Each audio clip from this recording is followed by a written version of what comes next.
Reading after the fact about the women's soccer players and that they should have asylum, what did you tell him about that? And do you think, should that plane be allowed to leave with the women still on it? Will you be satisfied that the remaining players, that everything's been done to give them a chance to stay? President Trump rang me this morning just before 2 a.m. We had a very positive discussion.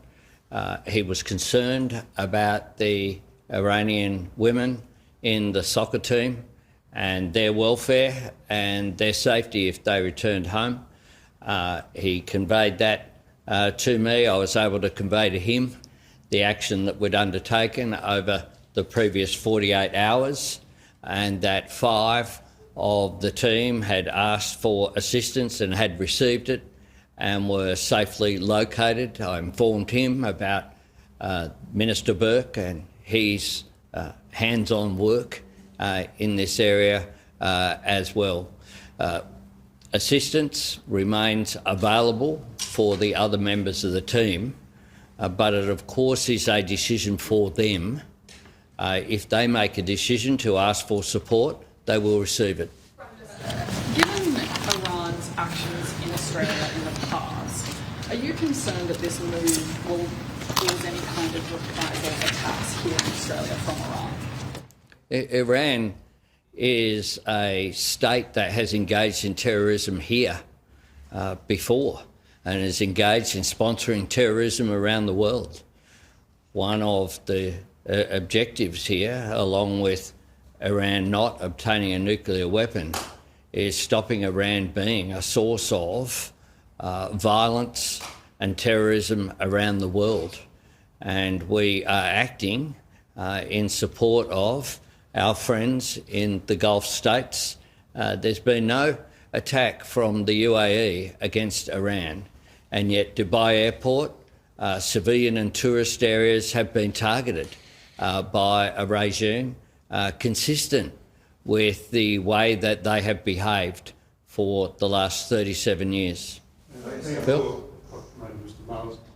What operational command will the Australian, the plane and the missiles be under? Will we have autonomy over the actions of those assets, or does it come under some broader regional command? Well, we will have command over the E7 and its crew. Obviously, the AMRAAMs we will be supplying to the UAE on the basis of their request. But again, I want to emphasise in relation to the AMRAAMs, they are a purely defensive weapon, and so we're confident about their use. So to people who may be here who wonder why the Emirates, who have more money than anyone, need to prevail on a country so far away with a limited defence budget to help them out. Well, is it time they step up and improve their own defences, given the volatility over there? We are supporting the UAE in the defence of its country, and the Prime Minister has articulated that very eloquently. And reiterate that one of the largest expat populations that we have of Australians anywhere in the world is in the UAE. So we've got a significant national interest there. In terms of the capability, and specifically the E7, we are one of the leading nations in the use of the E7, and it is one of the most high-tech airborne command and reconnaissance platforms that exists in the world today. We have been asked to provide it in other scenarios, and I mentioned that in respect of Ukraine and where we operated from Poland.